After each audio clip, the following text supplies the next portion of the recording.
நான் தான் ஆளுகிட்ட அவட்ட போய் மென்மையா பேசுங்கன்னு மென்மையை கடைபிடிக்க சொல்றான் அல்லாஹ்.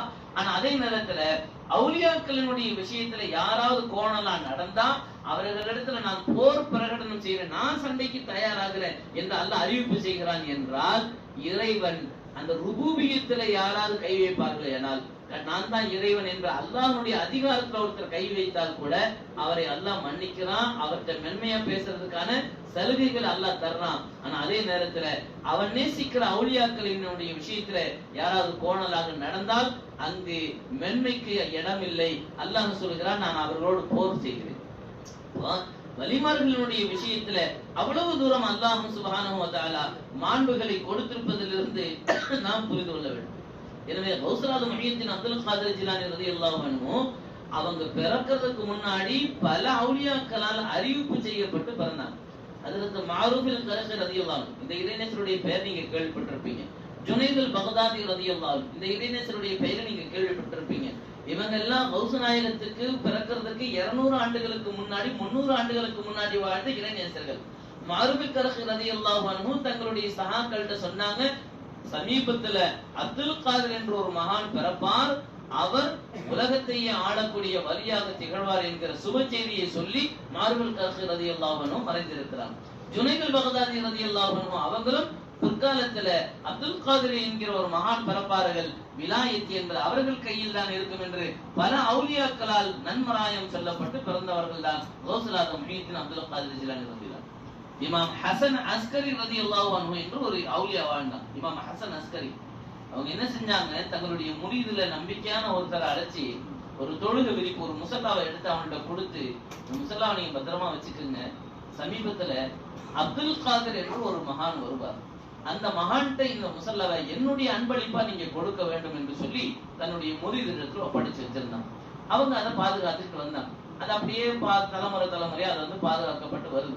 ஒவ்வொருத்தரும் மௌத்தாகும் போது இந்த முசல்லா அப்துல் காதிர் என்ற ஒருவர் வலி வருவார், அந்த வலியிடத்துல இமாம் ஹசன் அஸ்கரி ரஹிமஹுல்லாஹ் அவங்களுடைய அன்பளிப்புன்னு சொல்லி கொடுக்கணும்னு ஒவ்வொருத்தருடைய தலைமுறையிலையும் இது அப்படியே தலைமுறை தாண்டி வருது. கௌஸுல் ஆலம் ரலியல்லாஹு அன்ஹு அவர்கள் வந்து விட்டார்கள். அந்த கௌஸ் நாயகத்தை முசல்லாவை வச்சுக்கிட்டு இருக்கிறவர் யதார்த்தமா சந்திக்கிறாரு. அவர் நினைவுபடுத்தல, அவரை பார்த்து கௌஸுல் ஆலம் ரலியல்லாஹு அன்ஹு சொன்னாங்களாம், உங்களுடைய பாட்டனார்ல ஒருத்தர் எனக்கு ஒரு தொழுகை விரிப்பு கொடுத்தாரு, அதை போய் எடுத்துட்டு வாங்கன்னு சொன்னாங்க. கௌஸ் நாயகம் ரலியல்லாஹு அன்ஹு அவங்களுடைய இல்மு அவ்வளவு உயர்ந்த இல்மு. பல தலைமுறைகளுக்கு முன்னாடி யார் நமக்கு என்ன கொடுத்துட்டாங்க, அவங்க என்ன சொல்லிட்டு போயிருக்கிறாங்க என்று அறிந்திருக்கக்கூடிய ஆற்றலை அல்லாஹ் சுப்ஹானஹு வ தஆலா குதுபுல் அக்தாப் கௌஸுல் ஆலம் ரலியல்லாஹு அன்ஹு அவர்களுக்கு தந்திருந்தார். ஸல்லல்லாஹு அலைஹி வஸல்லம் அவர்கள் பிறந்து வளர்ந்ததுக்கு அப்புறம் நபி அல்ல. ஸல்லல்லாஹு அலைஹி வஸல்லம் பிறந்து வளர்ந்ததுக்கு அப்புறம் நபி அல்ல. நபிகள் நாயகம் ஸல்லல்லாஹு அலைஹி வஸல்லம் அவர்கள் பிறக்கிற பொழுதே நபியாக பிறந்தார். இது பெருமானாருக்கு தனிச்சிறப்பு. அதுபோல பல அவுலியாக்கள் பிறந்து வளர்ந்து அதற்கு பிறகு ஒரு கட்டத்திற்கு பிறகுதான் அவங்க அவுலியாக்களா பல அவுலியாக்கள் திகழ்ந்திருக்கிறாங்க. ஒரு உதாரணத்துக்கு சொல்றதா இருந்தா ஃபுதைல் இப்னு இயாத் ரலியல்லாஹு, ஆரம்பத்துல அவங்களுடைய வாழ்க்கை கரடு முரடா இருந்துச்சு, தவறான பாதையில இருந்துச்சு.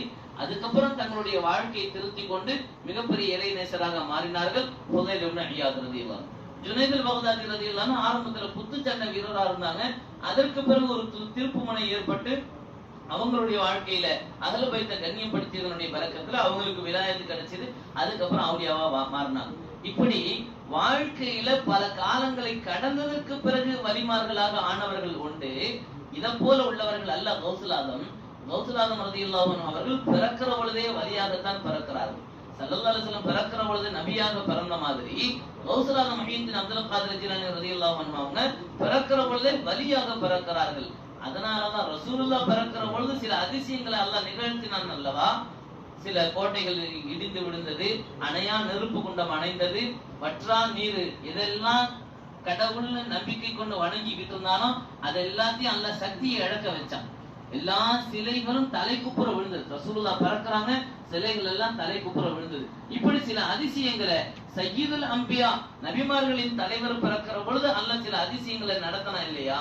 அது போல சய்யிதுல் அவுலியா வலிமார்களின் தலைவரான கௌஸுல் ஆலம் முஹியத்தீன் அப்துல் காதிர் ஜிலானி ரலியல்லாஹு அன்ஹு அவங்க பிறக்கிற பொழுது அந்த பகுதியிலேயே ஆயிரக்கணக்கான பெண்களுக்கு குழந்தை பிறக்கிறது. எல்லாம் ஆண் பிள்ளைகளாக பிறக்கக்கூடிய ஒரு கராமாத்தை அல்லாஹ் நடத்தி, இது கௌஸ் நாயகத்தினுடைய பரக்கத்துல இந்த பிள்ளைகள் எல்லாம் ஆண் பிள்ளைகளாக பிறக்க வைத்தார். கௌஸ் ஆலம் முஹீத்தீன் அப்துல் காதிர் ஜிலானி ரலியல்லாஹு அன்ஹு அவர்கள் பிறந்துகிற பொழுதே அவர்கள் ஒரு கராமாத்தோடு பிறந்திருக்கிறார்கள். மிகப்பெரிய ஆற்றலுக்குரியவர்கள் தான் கௌஸ் ஆலம் முஹீத்தீன் அப்துல் காதிர் ஜிலானி ரலியல்லாஹு அன்ஹு அவர்கள். எதெல்லாம் கௌஸ் நாயகத்தோடு சம்பந்தப்படுகிறதோ அதுக்கெல்லாம் தனி மாண்பு இருக்கிறது. நாம கௌஸ் நாயகத்தினுடைய மஜ்லிஸ்ல அவங்களை நினைவு கூறுறதுக்காக நம்ம உட்கார்ந்து இருக்கிறோம் இல்லையா, நமக்கும் கௌஸ் நாயகத்துக்கு மத்தியில ஒரு தொடர்பை ஏற்படுத்திக்கணும். ஒரு மஹப்பத்துடைய தொடர்பை நாம வளர்த்துக்கலாம். இந்த மஹப்பத்தை எப்படி வளர்க்க முடியும்? அவங்கள பத்தி படிங்க, அவங்கள பத்தி தெரிஞ்சுக்குங்க. எதுவுமே தெரியாம அவங்கள பத்தி சொல்றதுல அர்த்தம் இல்ல. அவங்களுடைய வாழ்க்கையை தெரிந்து கொண்டு அவர்களுடைய பெயரை உச்சரித்து உச்சரித்து உச்சரித்து நம்முடைய உள்ளத்தில் அவர்களுடைய மஹப்பத்தை நாம் வளர்த்து கொள்ள வேண்டும். ஏன்னா அவங்களுடைய சம்பந்தப்படுகிற எல்லா பொருளுக்குமே தனி மகத்துவம் கிடைச்சிருது. எந்த அளவுக்குன்னா அவங்களுடைய மதரசா ஒன்று இருந்தது. அந்த மதரசாவினுடைய வாசலை யாரு பெருக்கிறாரோ, யாரு சுத்தப்படுத்துகிறாரோ அவருக்கு கூட பரக்கத்து கிடைத்துவிடும், அவருக்கு கூட உயர்ந்த சொர்க்கம் கிடைத்துவிடும். கௌஸுல் முஹீத்தீன் அப்துல் காதிர் ஜிலானி ரலியல்லாஹு அன்ஹு சொன்னாங்க, யுகஃபஃபு அன்ஹு அல் அதாப யௌமல் கியாமா. நம்ம மதரசாவில் யார் பங்கெடுக்கிறாரோ அவருக்கு கியாமத் நாளில் அதாபுகள் லேசாக்கப்படும் என்று முஹீத்தீன் அப்துல் காதிர் ஜிலானி ரலியல்லாஹு அன்ஹு சொன்னதும், அலியுல் ஹீத்தி ரலியல்லாஹு அன்ஹு அவங்களும் அபூ சஅத் ரலியல்லாஹு அன்ஹு இவங்க ரெண்டு பேருமே போட்டி போட்டுக்கிட்டு கௌஸ் நாயகத்தினுடைய மதரசாவை பெருக்குவாங்களாம், சுத்தப்படுத்துவாங்களாம்.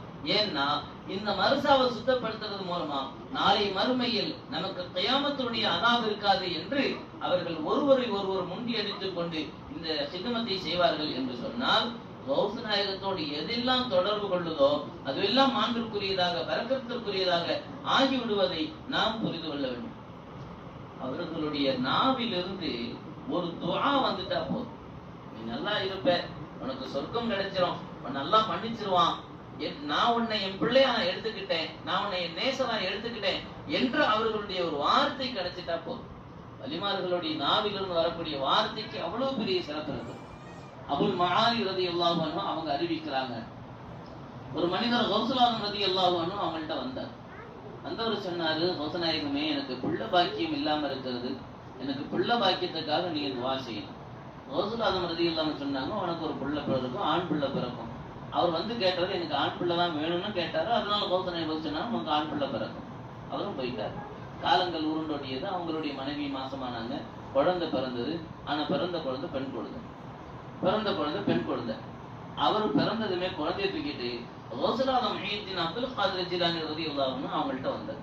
அவங்க சபையில வந்தார். சபையில வந்து குழந்தை கொடுத்தாரு.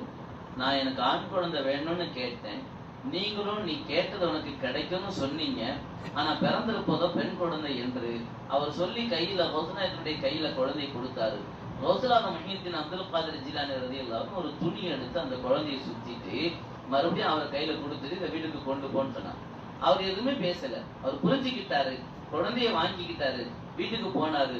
துணியில் சுற்றி கொடுக்கப்பட்ட குழந்தையை வீட்டுக்கு போன உடனே அந்த துணியை கலட்டுகிற பொழுது, அந்த துணியை நீக்குகிற பொழுது பெண் பிள்ளையாக இருந்த அந்த குழந்தை ஆண் பிள்ளையாக மாறி இருந்தது என்றால் கௌஸ் நாயகத்தினுடைய கராமத். அது எப்படி முடியும்? பெண் குழந்தையா இருக்கிற பொழுது அதனுடைய உடலமைப்பு என்ன, அது எப்படி ஆண் குழந்தையாக ஆகும் என்று சிலருக்கு ஒரு யோசனை வரலாம். குர்ஆன்ல ஒரு வரலாறு வருது. சாலிஹ் அலைஹிஸ்ஸலாம் என்று சொல்லி ஒரு நபி இருந்தார். இந்த சாலிஹ் அலைஹிஸ்ஸலாம் அந்த நபி அவங்களுடைய கவும்ட்ட போயிட்டு நான் நபின்னு சொல்லும் பொழுது அந்த மக்கள் எல்லாம் சொன்னாங்க, நீங்க நபி நாங்க நம்பணுமா இருந்தா எங்களுக்கு ஒரு அதிசயம் நடக்கணும். என்னப்பா அதிசயம் நடக்கணும்னு கேட்டாங்க. அப்ப அந்த மக்கள் எல்லாம் எல்லாரும் கூடி மஷவரா போடுறாங்க. எதுவுமே செய்ய முடியாத மாதிரி ஒரு காரியத்தை சொல்றோம். சும்மா மழை பெய்யணும், தண்ணி மேல நடனா அவர் நடந்து காமிச்சிருவாங்க, அதெல்லாம் பத்தாது, சாத்தியமே ஆகாது பாத்தீங்களா, அந்த மாதிரி ஒரு விஷயத்தை செய்ய வச்சு அவரை வந்து தோக்கடிக்கணும் அப்படின்னு ஊர் மக்கள் ஒண்ணு கூடி முடிவு பண்ணாங்க. அப்ப என்ன பேசலாம், எதை சொல்லலாம், எதை செய்ய சொல்லலாம், எல்லாரும் ஒண்ணு கூடி மசோரா செஞ்சு சொன்னாங்க. ஒரு பெரிய பாறையை காட்டினாங்க. இந்த பெரிய பாறை இருக்கு இல்லையா, இந்த பாறையில இருந்து ஒரு பெண் ஒட்டகம் வெளியில வரணும். எப்படி? கருப்பு பாறையில இருந்து ஒரு பெண் ஒட்டகம் வெளியில வரணும். சரி சாலையத்தான் சரின்னாங்க.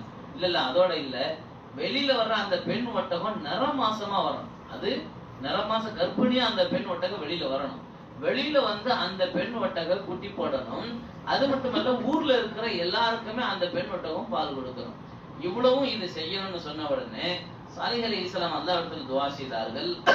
அல்லாஹ் சுப்ஹானஹு வ தஆலா பாறையிலிருந்து ஒரு ஒட்டகத்தை அல்லாஹ் வெளியில கொண்டு வர்றான். பெண் ஒட்டக நிறை மாத கர்ப்பிணியாக அந்த ஒட்டக வெளியில வருது, குட்டி போடுது. அவங்க சொன்னது போலவே ஊர் மக்கள் எல்லாருக்கும், எல்லோருடைய வீட்டுக்கு அந்த ஒட்டகம் போய் நிக்குமா. அவங்க பாத்திரத்தை கொண்டு வந்து வைப்பாங்க. பாத்திரம் ஃபுல்லா பால் கொட்டும். பாத்திரம் நிரம்புறவன எடுத்து வச்சுப்பாங்க. இப்ப இந்த மாதிரி ஒரு அதிசயத்தை அல்லாஹ் நடத்தினா இல்லையா? அல்லாஹ்வுடைய ஆற்றல்ல முடியாதது என்ன இருக்கு? அதாவது கருப்பு பாறையிலிருந்து அல்லாஹ்வுக்கு ஒரு ஒட்டகத்தை கொண்டு வர முடியுது. வர்ற ஒட்டகத்தை பெண் இன ஒட்டகமா அல்லாஹ்னால கொண்டு வர முடியுது. வர்ற ஒட்டகத்தை நிறை மாத கர்ப்பிணியாக அந்த ஒட்டகத்தை அல்லாஹ் வைக்க முடியுது. இறைவனுடைய ஆற்றல்ல எல்லாம் சாத்தியம். குழந்தை பிறக்கணும்னு தான் தாய் தந்தை அவசியம். ஆனா கணவன் இல்லாமே அல்லாஹ் தாலா ஈசா அலைஹிஸ்ஸலாத்தை பிறக்க வச்சான். சரி, தாயும் இல்லாம தந்தையும் இல்லாம பிறக்க வைக்க முடியுமா அல்லாஹ்னால? அப்படியும் முடியும். ஆதம் அலைஹிஸ்ஸலாத்தை அல்லாஹ் கொண்டு வந்தான். இறைவனுடைய சக்திக்கு எதுவும் இது கிடையாது என்றல்ல. எனவே பாறையிலிருந்து பெண் ஒட்டையை கொண்டு வந்த ரப்புக்கு ஹஜ்ரத் கௌஸ்லாதம் ரலியல்லாஹு அன்ஹு ஒரு பெண் பிள்ளையினுடைய துணியை சுற்றி இது ஆண் பிள்ளையாக ஆக்கிய அல்லாஹ்னு ஒரு துவா, ஒரு வார்த்தையை சொல்லி கொடுத்தா அல்லாஹ் ஆக்க மாட்டானா? அல்லாஹ்வுடைய சக்தியில இது ஆகாத காரியமா? எனவே எந்த அவுலியா இதை செஞ்சாங்க அதை செஞ்சாங்க, இது எப்படி சாத்தியம், அது எப்படி முடியும் என்று சந்தேகம் கொள்ளாமல் அது அல்லாஹ்வுடைய ஆற்றலோட ஒப்பிட்டு பாருங்க. நீங்க நம்மளுடைய அறிவுக்கு சிந்திச்சு பார்க்கறதுனாலதான் கராமாத்துக்களை சில பேர் மறுக்கலாம். அது எப்படி முடியும், இது எப்படி சாத்தியம், அது சில பேர் மறுக்கிறாங்க. நம்முடைய அறிவுக்கு யோசிக்க வேண்டாம். அல்லாஹ்வுடைய ஆற்றலில் எல்லாம் சாத்தியம். வலிமார்களுடைய நாவிலிருந்து ஒரு துஆ வந்தால் போதும், அது அல்லாஹ் நடத்தி காட்டுறான். ஹதீஸ்ல வருது, புகாரில வருது, நபிகள் நாயகம் ஸல்லல்லாஹு அலைஹி வஸல்லம் அவர்களிடத்தில் அல்லாஹ் சொல்லுகிறான், எனக்கு சில அடியார்கள் உண்டு, சில வலிமார்கள் உண்டு. லஇன் சஅலனி லஉதியன்னஹு, என்கிட்ட எதையாவது அவங்க கேட்டுட்டா கட்டாயம் நான் அவர்களுக்கு கொடுத்து விடுவேன். அந்த கொடுத்து விடுவேன்னு சொல்றதுக்கு அல்லாஹ் ரெண்டு அழுத்தமான வார்த்தையை பயன்படுத்துறான். லஇன் சஅலனி உதிஹின் சொல்லி இருந்தாலே போதுமானது, நான் அவங்களுக்கு கொடுத்திருப்பேன், அதுவும் அர்த்தம் தான்.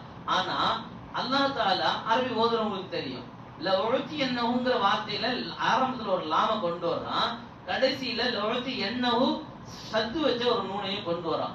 இந்த லாமும் இந்த ஷத்து வச்ச நூனும் தஅக்கீதுக்காக, அதாவது உறுதிக்காக. நம்ம தமிழ்ல சொல்லுவோமா இல்லையா, நிச்சயமாக, அழுத்தமாக, கட்டாயமாக அப்படின்னு நம்ம சில வார்த்தைகளை ஒரு அழுத்தத்துக்காக சொல்லுவோம் இல்லையா, அந்த மாதிரி உள்ள வார்த்தைகளை பயன்படுத்தி அல்லாஹ் சொல்லுகிறான், லஇன் சஅலனி லஉதியன்னஹு, என்கிட்ட சில அவுலியாக்கள் கேட்டுட்டா கட்டாயம் நான் அவர்களுக்கு அதனை கொடுத்து விடுவேன் என்று அல்லாஹ் சுப்ஹானஹு வ தஆலா ஹதீஸ் குத்ஸி